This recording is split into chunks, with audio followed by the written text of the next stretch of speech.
and gentlemen assembled at the press, allow me to introduce myself. My name is Beauregard Beauregard. In addition to being a successful Southern attorney at law, I am also a personal friend and counsel for our good brother, Mr. Jonathan Vegas. I would take this time to tell you all that these charges brought about by the commissioner are false, trumped up, and otherwise hog-washington. May I remind my good commissioner that Mr. Jonathan Vegas gets pulled over a lot, but there is a legal precedent here he needs to be made aware of, and that is you legally cannot arrest a puppet. This was proven in the case of Lamb Chop versus the state of Illinois in 1982. Oh, those poor, poor children slaughtered in their beds. Tragedy, tragedy, let us pray. Done praying. Now, let's get to the real culprit here, which is the shocking footage of the people who have been harassing my good client and friend, Mr. Vegas. Let us see this footage, good sir.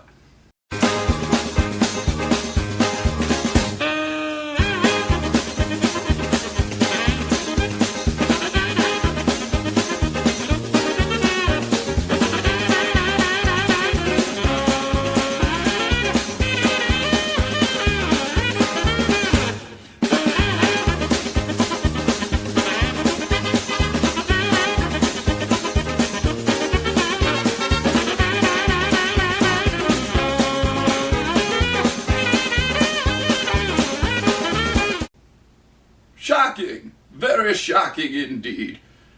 I will be doing the pics this week as Mr. Vegas is currently recovering from a hangover. He is in deep meditation for his upcoming mid-year report that I'm sure all the good people in the BPFFL are looking forward to. This week's pics are pretty straightforward, so without further ado, here are this week's pics. I didn't do that good, did I? That's alright. The first matchup we have is the Snakeopus versus the Extractors. Sadly, I will not be giving you a single solitary pick. Why? Because this match is too close to call, and Mr. Vegas and I consulted long and deep over many a bottle of Jack Daniels and fine Southern bourbons. There is no declared winner. We are declaring this matchup between Snakeopus and the Extractors dead even. Up next, we have ourselves the Vandals going up against the Hangman. I'm therefore declaring this week's Lock of the Week to the Hangman by 31 points.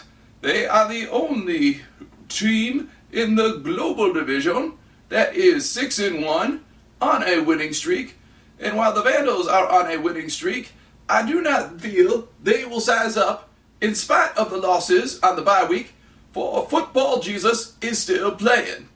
Hangman by 31. Up next, we have a special blessed event, the Brother Bowl, featuring the Jamestown Thunder versus Steinhoff Slaughterhouse. Now, normally, I'd be a slaughterhouse man, given my propensity for eating nothing but pork rinds and grits. However, the Thunder are 6-1 on a 6-game winning streak. They are the first in the Central Division, and above all else, I happen to think very highly of our fine Mr. Jacob Steinhoff, more so than his hedonistic brother, who does nothing but mess things up. Thunder by 29 points. Up next, we have the Roughnecks versus the Senators. On paper, these are two very similar teams. Bottoms of their respective division, 2-5. Shameful, and probably not going to amount to much in a postseason. However, I have to pick somebody, though it is about as much fun as picking my toes. And I don't have toes, for I, too, am a puppet. I plan to give this match to the Senators by 25 points. And finally, we have the Terror taking on the A-Holes. I have to give this one to the Terror by 6 points. 6 points because the a-holes have a filthy name and are a bad influence on the children, and I hope they are beaten 6 times over with 6 solid bats wielded by 6 strong senior citizen type women. Terror by 6.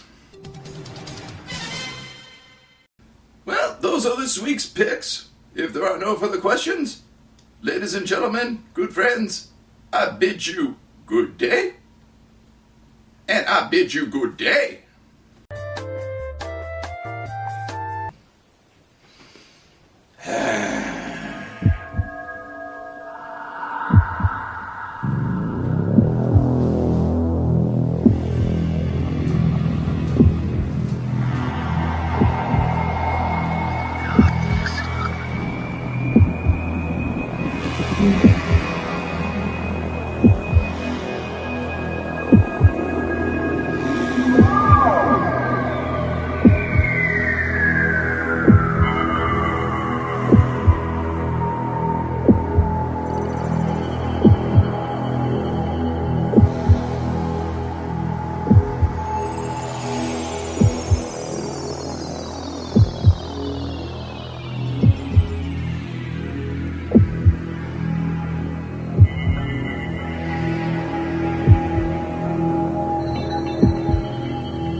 Ever dance with the devil in the pale moonlight?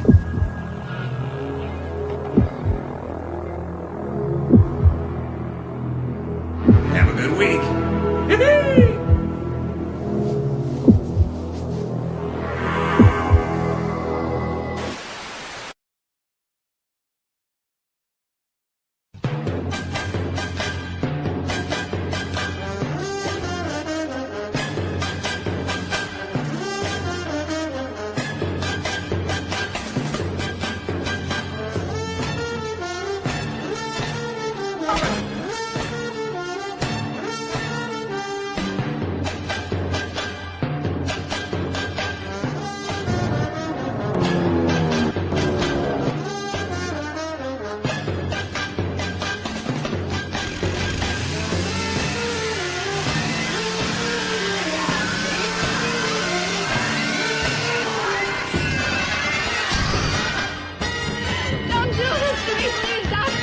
Patient screamed disturbingly, performed removal of vocal cords.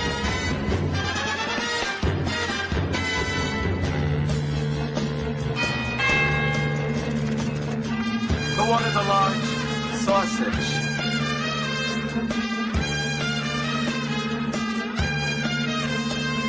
2 men enter, 1 man leaves.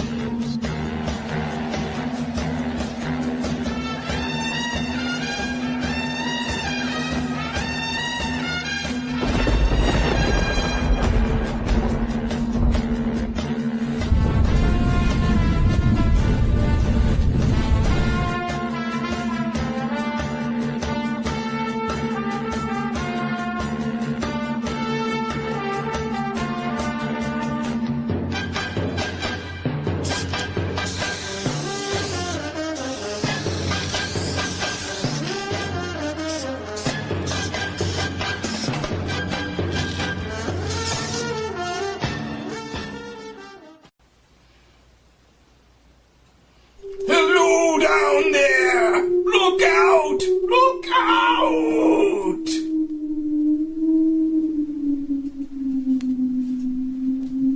See you next week.